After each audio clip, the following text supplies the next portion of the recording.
Welcome to Dripping in Gold. This series is all about selling daily. This series is less about sales tactics and more about the energy behind a sale, the emotions, and the 3 reasons why someone would say yes to you. What I've found is most women aren't struggling with sales, and you can learn a sales script, you can share a presentation, but it's the actual energy and the process behind a sale that helps bring the energy to the conversation. In today's episode, I'm going to unpack why discovery is the sale, the questions that build trust instantly, and how to remove that desperation from a sales conversation. I want you to overcome and pre-plan these conversations so that you can deal with money objections or any objections on a sales call, and how you can lead with the sacred presence instead of pressure. So let's get into it. I absolutely love sales, and it didn't used to be this way, I can tell you. I had to just decide one day in my business to step into the seat where I just love sales. I had to condition myself to love sales, to show up and build a sales process, build a sales call experience that I loved to deliver. And so I created the Sacred Sales Process, which invited someone in to take a questionnaire, and it helped me prescribe exactly what the bottlenecks were in their journey. And then it naturally positioned me as an amazing mirror to help them see where those blocks, gaps, issues are in their business, for example. And in doing this process, this allowed the prospect to get a new insight, to feel like they're experiencing coaching, and then to naturally lead to a decision point. The reason why I have found women struggle with sales is not because of a sales script. It's not because of the perfect sales page. I find that they are mentally conditioned to be coming to a sales conversation from scarcity, from desperation, from needing to have the sale. The problem is the energy is off, and therefore the person on the other side feels the pressure. What you want is the energy to arrive before your sales call. You want to have this experience feel premium, and this is why Dripping in Gold is the energy of this amazing lens of sales.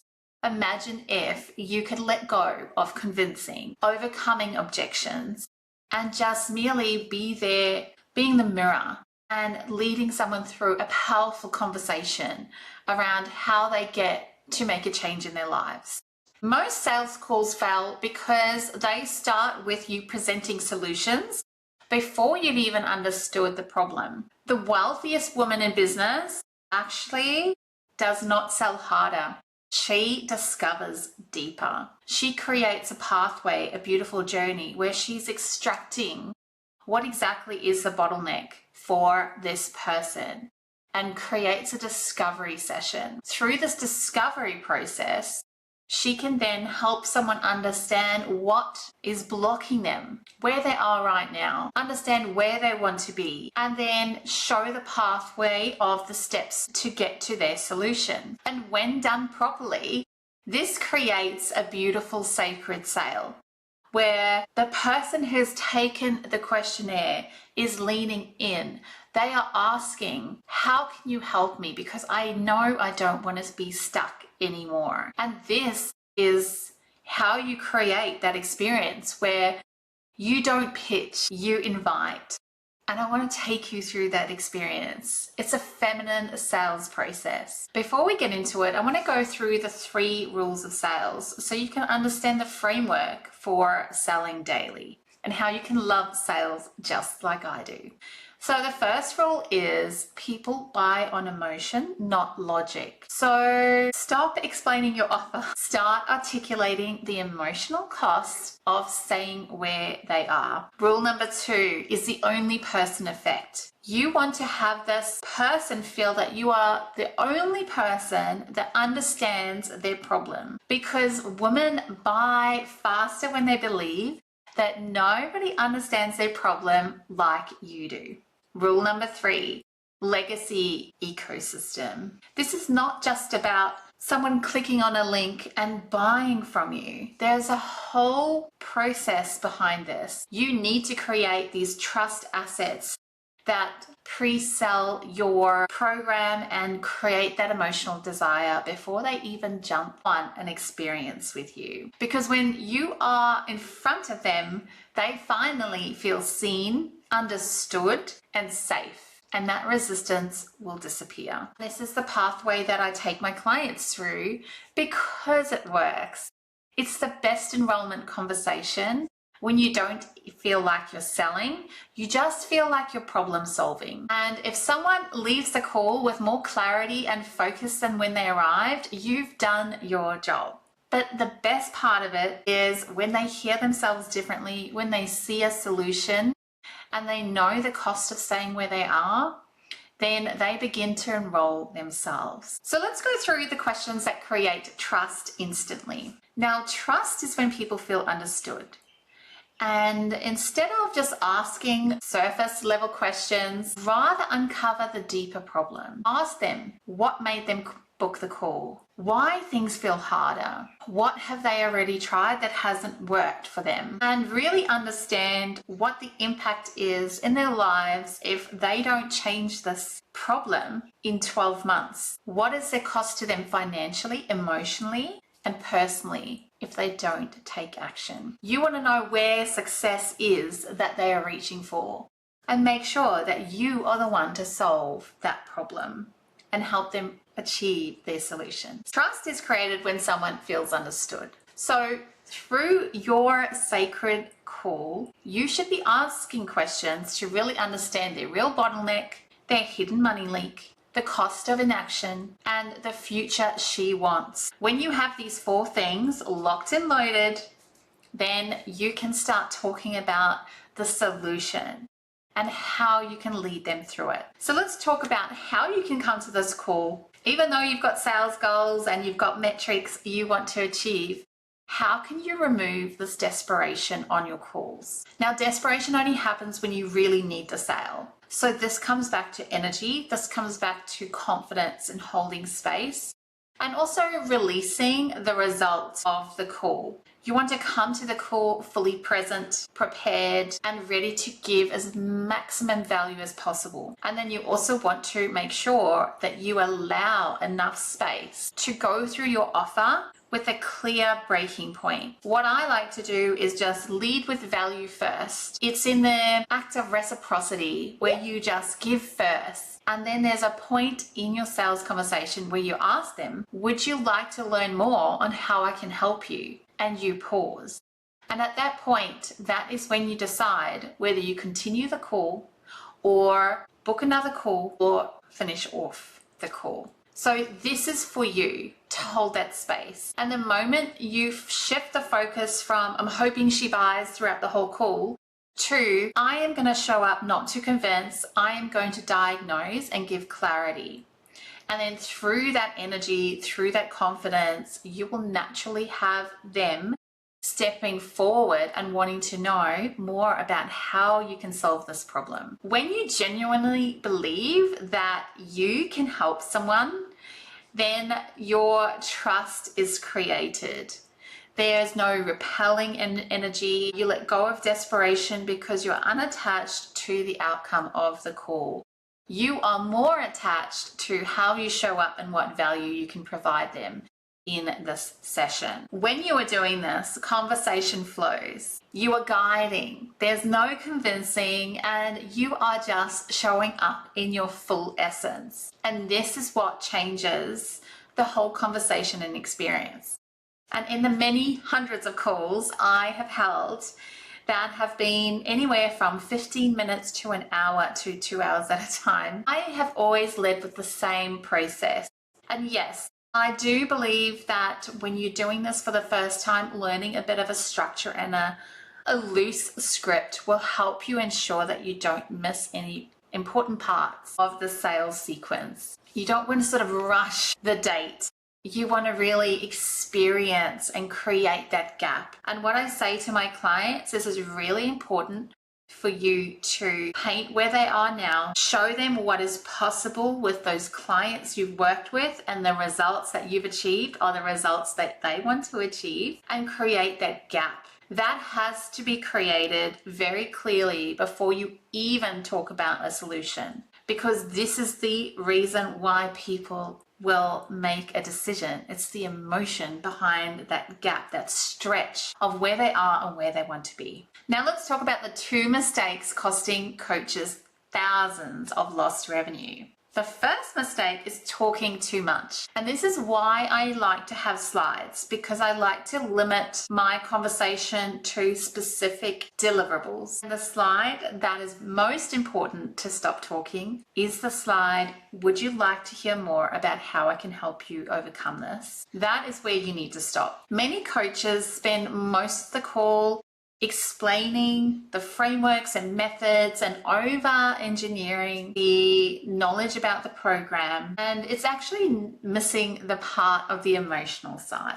The second mistake is solving before diagnosing. If they say they need more clients and the coach starts talking about marketing, if the prospect says revenue is inconsistent and the coach starts talking about funnels, the solutions don't marry up. You really need to understand the bottleneck and identify what you need to diagnose first. What I've understood is most clients don't actually have a sales problem. Once they have an offer and once they have an opportunity to invite someone into their world, this is about learning the identity of being in sales. It is learning about how to lean into the art of reciprocity, how to diagnose the issue and then create trust, and then allow that person to step in to ask for the solution. This is so important. This inviting energy, this feminine energy, is what you want to be bringing. The minute you step into masculine and start over explaining or pressuring, then you destroy trust. You want to increase this perceived value in the session, and that is about giving maximum value that is deep and specific. You might be wondering, now Kerry, what exactly does a premium enrollment conversation sound like? I want you to imagine it feeling calm and strategic and intentional, where the coach asks thoughtful questions, the conversation focuses on outcomes and very core specific bottlenecks and priorities. And then there's some decisions that can be made. There's no pressure, convincing, or rehearsed script. It is purely a clear process to clarify where they are, where they want to go, and what's preventing them from getting there. Once you've reached this point, then there's this natural switch into whether your offer is the right next step. And this is where you can start delving into what exactly are their priorities and whether your course, program, or delivery method suits where they're at. I have offers that provide different specific solutions. They're all part of Money University, but there are some pocket specific offers that are solution focused, and these can be designed in different methods of delivery. Some clients I've found only want one-to-one specific coaching. They're not interested in becoming part of a group program. Others love the experience of a group program and actually want both. So my offers incorporate a hybrid.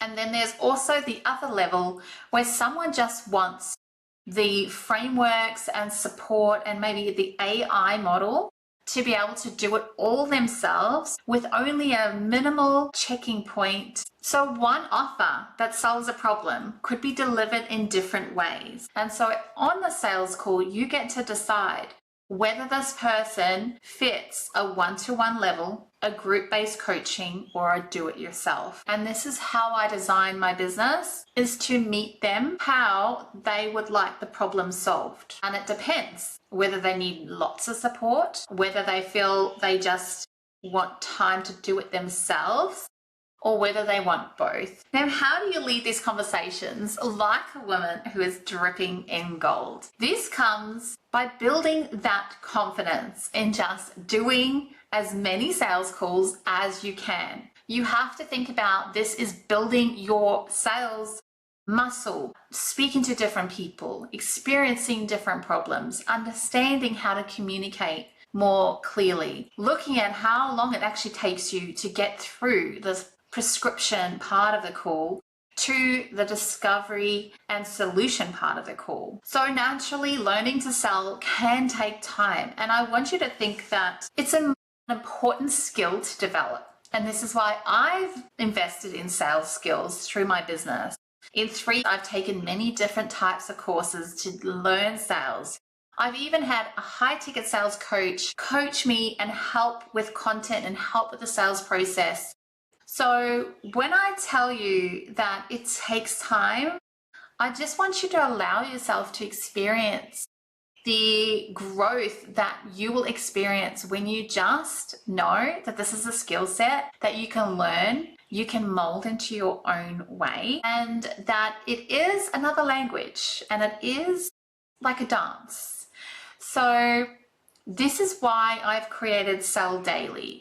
And this is a program that takes you through the sales process, builds out all of the assets that you need to create that confidence, that full journey. When someone books a call, does the questionnaire, and eventually has time with you one-to-one, you want that full experience to feel like an amazing invitational experience where they get immersed into your world. Now, this is an invitation. You're not going to close everyone. So the goal is to invite the right people at the right point of the journey into this experience where you have a high potential close rate. So stop trying to get clients off social media and selling too early, and rather create your sales process. Spend time developing a more enjoyable process where you know that once someone has that time with you and goes through the specific diagnostic scenario with you, that they will enter a new energy where they know that you are good enough, that your value is worthy, that there's no question that you can help them, and that they are so ready to go now because you have a very strategic offer, a bonus, something that you're gifting them to help make that decision today. This is the pipeline. This is your asset that you build in your business. So let me ask you a final question. If you trusted your value and your ability to show up powerfully as a sales empress on a call, how would you show up differently for the next sales call? How would you elevate this experience? What would you lead with? And what content would link the right person at the right time to take action and book a call with you and say yes to you on that call? I hope this has helped you go through the sales process, understand the different elements, and it gives you a bit of an insight into the feminine sales process. You probably now realize that women don't buy because of your offer or your framework, the fancy names. They actually buy because of the emotions behind being seen, being heard, feeling safe and expanded, and being connected to their future identity. So stop explaining your offer and focus more on the emotional cost of staying where they are.